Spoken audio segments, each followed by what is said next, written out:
Bismillahirrahmanirrahim. Assalamualaikum warahmatullahi wabarakatuh. Kami di sini akan mempresentasikan terkait pengobatan dalam Islam, integrasi tibun nabawi dan evidence-based medicine untuk pitofarmaka. Kami di sini beranggotakan dua orang, saya sendiri Dinda Parida dan ditemani oleh teman saya Mbak Enggar Budi Astuti. Untuk yang selanjutnya, kita akan belajar memahami konsep dasar Tibun Nabawi sebagai pondasi pengobatan Islam. Tibun Nabawi merupakan konsep pengobatan yang bersumber dari Nabi Muhammad SAW yang didasarkan pada wahyu. Pengobatan ini tidak hanya berorientasi pada penyembuhan penyakit, tetapi juga menekankan pencegahan, pola hidup sehat, serta keseimbangan antara fisik, mental, dan spiritual. Istilah Tibun Nabawi ini populer pada abad ke-13 Masehi oleh dokter Muslim. Salah satunya dimodifikasi oleh Ibnu Qayyim al-Jauziyah yang memformulasikan konsep ini secara lebih sistematis. Sumber utama dari Tibun Nabawi ini adalah Al-Quran dan As-Sunnah berupa hadis sahih. Untuk yang selanjutnya yaitu integrasi tibun nabawi dan evidence-based medicine untuk pitofarmaka. Kita perlu mengenal konsep evidence-based medicine terlebih dahulu, di mana evidence-based medicine merupakan pendekatan medis yang menekankan penggunaan bukti ilmiah dalam pengambilan keputusan klinis. Integrasi dengan tibun nabawi bertujuan agar praktik pengobatan Islam dapat dibuktikan secara ilmiah, sehingga manfaatnya tidak hanya diyakini secara keimanan, tetapi juga dapat diterima dalam dunia akademik dan dalam dunia medis. Tapi pasti ada tantangan integrasi tibun nabawi dengan evidence-based medicine itu sendiri. Tantangan utama integrasi ini terletak pada perbedaan paradigma, di mana Tibun Nabawi seringkali menekankan dimensi spiritual dan pengalaman empiris, sedangkan evidence-based medicine membutuhkan data kuantitatif, uji klinis, dan metode statistik. Selain itu, masih terdapat praktik penggunaan herbal tanpa dosis yang jelas, yang berpotensi menimbulkan kesalahpahaman dan resiko kesehatan, sehingga perlu adanya metode pembuktian berupa dosis jelas dari Tibun Nabawi itu sendiri. Maka adanya pengembangan fitofarmaka melalui metode penelitian ilmiah yang terstruktur, dimulai dari identifikasi dan ekstraksi bahan aktif, kemudian dilanjutkan uji praklinik pada hewan untuk menilai keamanan awal, setelah itu dilakukan uji klinik pada manusia, standarisasi produk, dan registrasi BPOM agar memenuhi standar mutu dan keamanan. Setelah itu, perlu dilakukan validasi efektivitas dan keamanan herbal, di mana validasi ilmiah sangat penting untuk memastikan bahwa herbal yang digunakan benar-benar memiliki khasiat dan terbukti aman. Karena tanpa validasi, klaim manfaat hanya bersifat asumsi. Oleh karena itu, integrasi tibun nabawi dan evidence-based medicine membuktikan keamanan dan khasiatnya. Untuk yang selanjutnya, potensi tanaman herbal dalam perspektif pengobatan Islam. Yang pertama ada adas. Disebutkan dalam Quran surah Al-Baqarah ayat 61. Adas ini merupakan salah satu tanaman yang dikenal masyarakat sejak dahulu.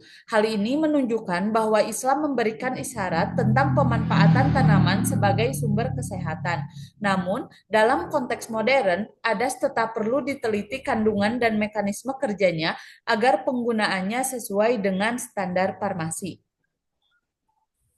Untuk tanaman yang kedua, yaitu anggur.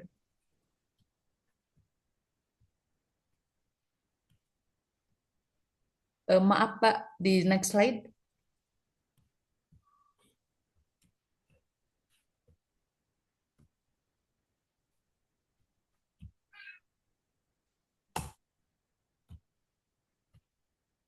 Masih belum pindah untuk slide-nya.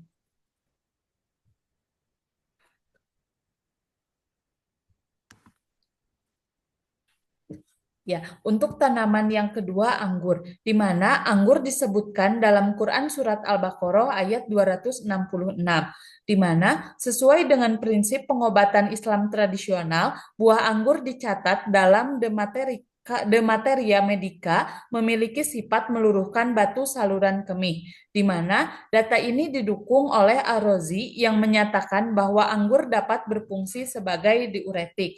Nah, selain dari dua tanaman yang telah saya sebutkan, adas dan anggur, masih ada beberapa tanaman herbal yang berpotensi sebagai tibun nabawi yang akan dilanjutkan oleh rekan saya Mbak Enggar. Ya, terima kasih Dinda untuk potensi tanaman herbal dalam perspektif pengobatan Islam. Yang selanjutnya ada bawang putih. Bawang putih ini kaya akan manfaat ya. Jadi pada zaman Yunani dan Romawi kuno itu juga bawang putih itu juga terkenal sebagai salah satu herbal yang dapat digunakan untuk mengurangi radang sendi, kemudian bisa untuk mengurangi gejala-gejala flu, kemudian apa namanya batuk, dan kita ketahui bahwa bawang putih itu juga mengandung suatu senyawa yang kita sebut sebagai alisin yang itu juga berfungsi sebagai antiseptik. Dan bawang putih itu juga salah satu tanaman yang disebutkan dalam surat Al-Baqarah ayat 61 yang tadi juga sudah diterangkan di depan ya bersama dengan kacang adas, bawang merah, bawang putih juga secara jelas disebutkan dalam Al-Quran. Untuk potensi tanaman herbal yang selanjutnya ada jahe atau Zingiber officinale. Jahe ini telah digunakan untuk pengobatan tradisional, salah satunya untuk mencegah mual, pilek, sakit kepala, dan radang sendi. Jahe ini memang mempunyai suatu senyawa atau zat aktif yang dia sangat potensi untuk mengatasi antiemetik. Jahe juga merupakan salah satu tanaman yang disebutkan dalam Al-Quran, yaitu surat Al-Insan ayat 17, di mana artinya adalah di dalam surga itu mereka diberi minum segelas minuman yang campurannya adalah jahe. Potensi tanaman yang selanjutnya ada kurma. Nah, kurma itu juga disebutkan dalam Al-Quran surat Al-An'am ayat 99, di mana cuplikannya adalah dari kami mengeluarkan butir yang bertumpuk banyak dari mayang kurma mengurai tangkai-tangkai yang menjuntai. Secara jelas ya kurma itu disebutkan dalam Al-Quran dan kurma juga mempunyai manfaat yang sangat banyak. Salah satunya sebagai sumber energi. Ketika kita berpuasa kita juga disunahkan untuk berbuka dengan menggunakan kurma karena kurma itu ketika dimakan akan langsung memberikan energi yang dapat diserap oleh tubuh. Kandungan kurma antara lain yaitu ada fruktosa, glukosa, serat makanan, serta banyak mineral-mineral yang lain. Dan secara fitokimia juga kurma ini mempunyai kandungan seperti fenolat, sterol, antosianin, karotenoid, serta flavonoid. Nah, potensi herbal yang selanjutnya ada batu sauda atau kita kenal dengan istilah jinten hitam. Dalam hadis yang diriwayatkan oleh At-Tirmizi disebutkan, hendaklah kalian selalu mengkonsumsi habatus sauda karena di dalamnya terdapat kesembuhan dari segala penyakit. Nah, habatus sauda ini juga terkenal sebagai imunomodulator ya. Jadi apa namanya sebagai tanaman yang dapat digunakan sebagai imunomodulator karena senyawa yang terkandung dalam habatus sauda atau jintan hitam itu juga sangat banyak. Di antaranya ada flavonoid, fenosterol, tanin, kumarin, serta masih banyak yang lainnya. Nah, tantangan dan peluangnya seperti apa sih untuk potensi tanaman herbal ini ke depannya? Bahwasannya untuk tantangan dalam riset dan implementasi itu berfokus pada pengembangan dari potensi tanaman herbal itu sendiri karena saat ini masih ada kurangnya validasi ilmiah modern untuk praktek. Jadi kalau misalnya mau dilakukan untuk penggunaan pada praktek itu beberapa tanaman memang belum mempunyai takaran dosis yang jelas. Nah, selain itu juga perlu adanya standar dan regulasi yang kuat dari pemangku apa namanya pemangku regulasi itu sendiri. Kemudian peluangnya, ini peluang kolaborasi antar disiplin ilmu untuk memberikan manfaat secara holistik, maka perlu adanya kolaborasi antar disiplin ilmu untuk menciptakan suatu apa namanya manfaat dari herbal itu sendiri yang secara utuh. Jadi misalnya dari farmasi, farmasi itu juga bisa mengeluarkan penelitiannya seperti apa. Kemudian dari kedokteran, dari segi implementasinya seperti apa, dapat digunakan untuk penyakit apa.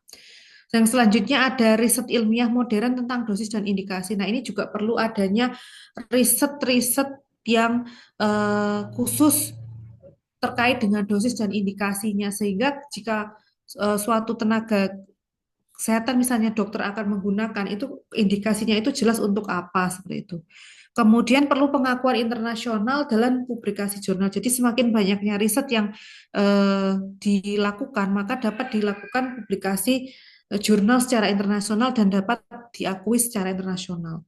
Kemudian perlu pengembangan edukasi terkait keterampilan hidup. Jadi misalnya pemanfaatan herbal-herbal itu sendiri seperti apa.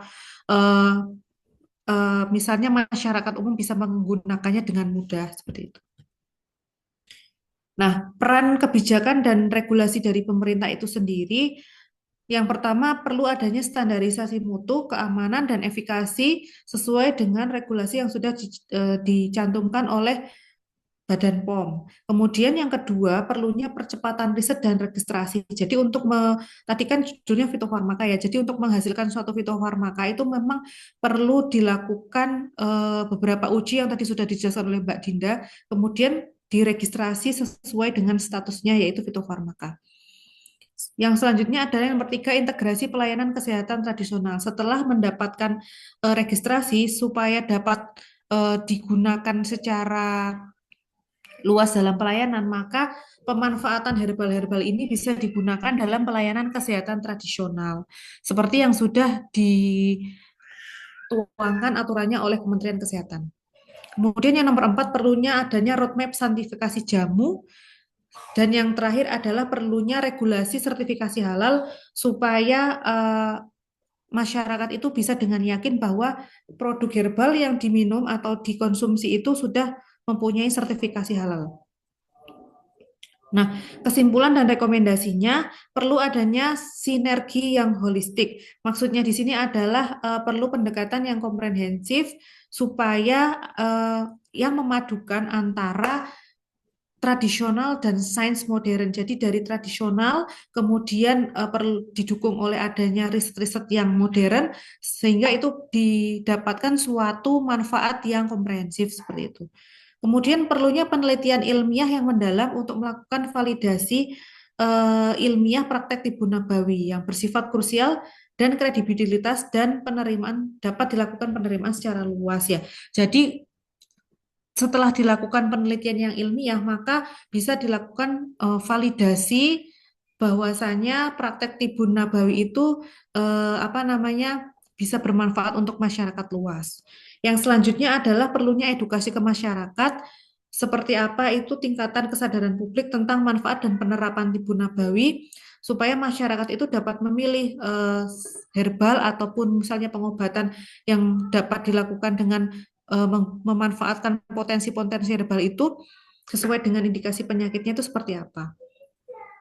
Kemudian yang terakhir yaitu perlu pengembangan model layanan kesehatan yang mengintegrasikan antara tibun nabawi dengan fasilitas medis konvensional. Nah, itu bisa dijembatani dengan adanya klinik komplementer yang memanfaatkan apa namanya? Memanfaatkan herbal-herbal di dalam tibun nabawi tersebut gitu. Mungkin ini yang dapat kami sampaikan terkait dengan potensi herbal yang dapat digunakan dalam di pengobatan Islam. Semoga dapat diambil manfaatnya. Kurang lebihnya kami mohon maaf. Wassalamualaikum warahmatullahi wabarakatuh.